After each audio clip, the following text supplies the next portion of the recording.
미국의 전방위 제재에도 불구하고 화웨이는 문제 없다는 입장을 밝혀왔지만 주변의 시선은 그렇지 않았습니다.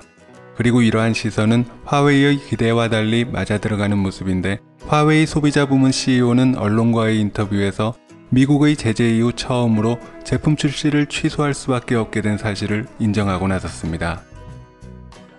안녕하세요, 파란나비입니다. 화웨이 소비자 부서 CEO인 리처드 유는 미국 CNBC와의 인터뷰에서 화웨이 노트북인 메이트북 시리즈의 신제품을 출시하려던 계획을 무기한 보류하게 되었다고 밝혔습니다.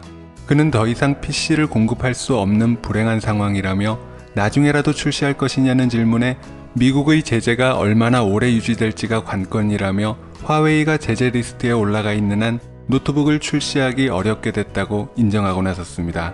이는 화웨이 측에서 처음으로 미국의 제재 효과를 인정하고 나선 것이라고 보도하고 있는데, 화웨이 노트북 시리즈인 메이트북은 마이크로소프트의 운영체제와 인텔의 칩을 주로 사용했고, 두 기업 모두 화웨이와 거래를 중단하며 위기를 예상한 것이 결국 생산 중단이라는 현실로 나타났다는 분석입니다.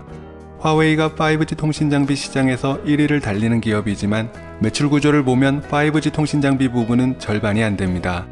지난해 매출 기준으로 전체 124조를 기록했는데 통신장비는 50조로 40.8%를 차지했고, 노트북, 스마트폰 같은 소비자 부문이 60조로 48.4%를 차지했습니다.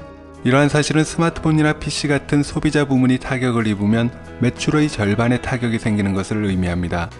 이러한 상황에서 지난 11일 중국 상하이에서 개막한 CES 아시아 기조연설에서 샤오양 화웨이 최고 전략 책임자가 스마트폰 1위 제조사 목표를 철회하겠다고 밝힌 데 이어 PC 부분에서도 구체적으로 미국의 제재를 언급하며 이례적으로 제재 효과를 인정하고 나섰기 때문에 화웨이 제재 효과가 서서히 현실로 나타나고 있다는 분석입니다.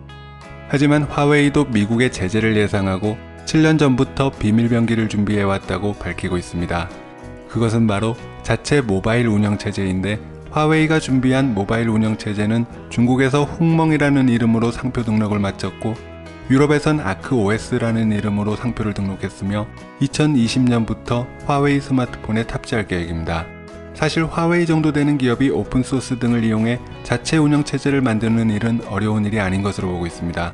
다만 운영체제가 생태계에 제대로 정착하느냐는 다른 문제이기 때문에 화웨이 자체 OS를 바라보는 시선은 둘로 나뉘는데, 실패할 것이란 의견이 많지만 일각에선 화웨이가 중국 정부의 전폭적인 지원을 받기 때문에 성공할 수 있다는 주장도 있어 결과는 좀 더 지켜봐야 할 것으로 보입니다.